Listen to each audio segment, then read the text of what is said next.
ಇದರಲ್ಲಿ ಮಳೆ ಆಗಿದೆ, ಬಹಳಷ್ಟು ಬೆಳೆಗಳ ಹಾನಿಯಾಗಿದೆ, ಗದ್ದೆಯಲ್ಲಿ ನೀರು ತುಂಬಿಕೊಂಡಿದೆ. ಆದರೂ ಕೂಡ ಜಿಲ್ಲಾ ಉಸ್ತುವಾರಿ ಸಚಿವರು ಮತ್ತು ಸಂಸದರು ಭೇಟಿ ಕೊಟ್ಟಿಲ್ಲ. ಇದರಲ್ಲಿ ಮಳೆಯಾಗಿ ರೈತರಿಗೆ ಭೇಟಿ ಮಾಡಿಲ್ಲ, ಹೊಲಗಳಿಗೆ ಭೇಟಿ ಮಾಡಿಲ್ಲ, ಪರಿಹಾರ ಕೊಡಲಿಲ್ಲ. ಕಳೆದ 10 ದಿವಸಗಳ ಹಿಂದೆ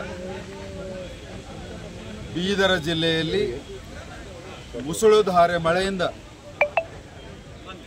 ಗ್ರಾಮೀಣ ಭಾಗದ ಸಂಪೂರ್ಣ ರಸ್ತೆಗಳು, ಸೇತುವೆಗಳು, ಕೆರೆ ಕಟ್ಟೆಗಳು, ರೈತರ ಜಮೀನುಗಳಲ್ಲಿ ನೀರು ನುಗ್ಗಿ ಸಂಪೂರ್ಣವಾಗಿ ರೈತರ ಬೆಳೆ ಮತ್ತು ಜಮೀನನ್ನು ಹಾಳಾಗಿರುವುದು.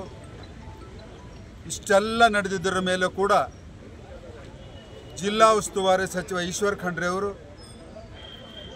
ಬೆಂಗಳೂರಿನಲ್ಲಿ ಅಧಿವೇಶನದ ನೆಪವನ್ನು ಹೇಳಿ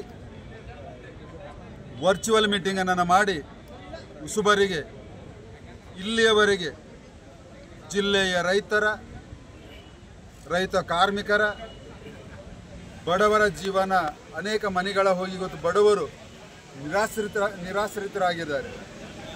ಇಂತಹ ಸಮಯದಲ್ಲಿ ಕೂಡ ಉಸ್ತುವಾರಿ ಸಚಿವನ ಒಂದು ಜವಾಬ್ದಾರಿ ತಕ್ಷಣವಾಗಿ ಎಲ್ಲ ಕಾರ್ಯಗಳನ್ನು ಸ್ಥಗಿತ ಮಾಡಿ ಬದಿಗಿಟ್ಟು ಜಿಲ್ಲೆಯಲ್ಲಿ ಪ್ರವಾಸವನ್ನು ಮಾಡಿ ಸ್ವತಃ ವೀಕ್ಷಣೆಯನ್ನು ಮಾಡಿ ಅದರ ಅಂದಾಜವನ್ನು ಮಾಡಿ ಮುಖ್ಯಮಂತ್ರಿಗಳ ಜೊತೆಯಲ್ಲಿ ಹಣ ಬಿಡುಗಡೆ ಮಾಡುವಂಥ ಜವಾಬ್ದಾರಿ ಇದ್ದಿದ್ದು ಜಿಲ್ಲೆಯ ಉಸ್ತುವಾರಿ ಸಚಿವರೇ ಈಶ್ವರ್ ಖಂಡ್ರೆ ಅವರಿಗೆ.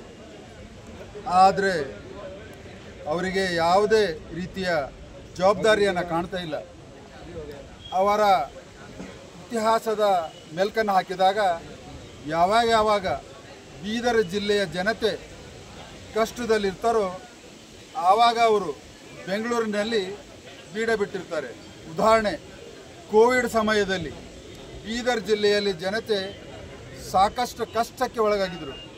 ಅವರು ಕೋವಿಡ್ ಸಮಯದಲ್ಲಿ ಸುಮಾರು 2.5 ತಿಂಗಳ ಬೆಂಗಳೂರಿನಲ್ಲಿ ಹಾಯಾಗಿ ಅಲ್ಲೇ ಉಳ್ಕೊಂಡಿದ್ದರು. ಇವಾಗ ಕೂಡ ಇಷ್ಟು ದೊಡ್ಡ ಮಟ್ಟದಲ್ಲಿ ರೈತರಿಗೆ ಹಾನಿ ಆದಾಗ ಕೂಡ ಇನ್ನೂ ಬೀದರ್ ಜಿಲ್ಲೆಗೆ ಅವರಿಗೆ ಬರಲಿಕ್ಕೆ ತಯಾರಿಲ್ಲ. ಅವರಿಗೆ ಜನಪ್ರತಿನಿಧಿಯಾಗಿ ನಾಚಿಕೆ ಆಗಬೇಕು ಮತ್ತು ಅವರಿಗೆ ಮತ ಹಾಕಿದವರು ವಿಚಾರವನ್ನು ಮಾಡಬೇಕು. ಒಬ್ಬ ಜನಪ್ರತಿನಿಧಿಯ ನಡವಳಿಕೆ ಜವಾಬ್ದಾರಿಯನ್ನು ಯಾವ ರೀತಿ ನಿರ್ಲಕ್ಷ್ಯತನದಿಂದ ನಿರ್ವಹಿಸ್ತಾ ಇದ್ದಾರೆ. ಅವರ ಮಗನೇ ಸ್ವತಃ ಇಲ್ಲಿ ಸಂಸದರಾಗಿದ್ದಾರೆ, ಅವರ ತಮ್ಮ DCC ಬ್ಯಾಂಕಿನ ಅಧ್ಯಕ್ಷರಾಗಿದ್ದಾರೆ. ಹೀಗಾಗಿ ಎಲ್ಲ ಅಧಿಕಾರ ಒಂದೇ ಮನೆಯಲ್ಲಿ ಬಂದಿದ್ದಕ್ಕೆ ಜನರ ಕಷ್ಟಕ್ಕೆ ಸ್ಪಂದನೆ ಮಾಡುವಂಥ ಮನಸ್ಸನ್ನು ಕಳ್ಕೊಂಡಿದ್ದಾರೆ. ಹೀಗಾಗಿ ಅವರು ಬೇಜವಾಬ್ದಾರಿಯಕ್ಕೆ ನಾವೆಲ್ಲರೂ ಖಂಡಿಸ್ತೀವಿ, ಧಿಕ್ಕರಿಸ್ತೀವಿ. ತಕ್ಷಣವಾಗಿ ಬೀದರ್ ಜಿಲ್ಲೆಗೆ ಬಂದು ಎಲ್ಲ ಕಡೆ ವೀಕ್ಷಣೆ ಮಾಡಬೇಕನ್ನುವಂಥದ್ದನ್ನು ಅವರಿಗೆ ನಾವು ಆಗ್ರಹವನ್ನು ಮಾಡ್ತೀವಿ.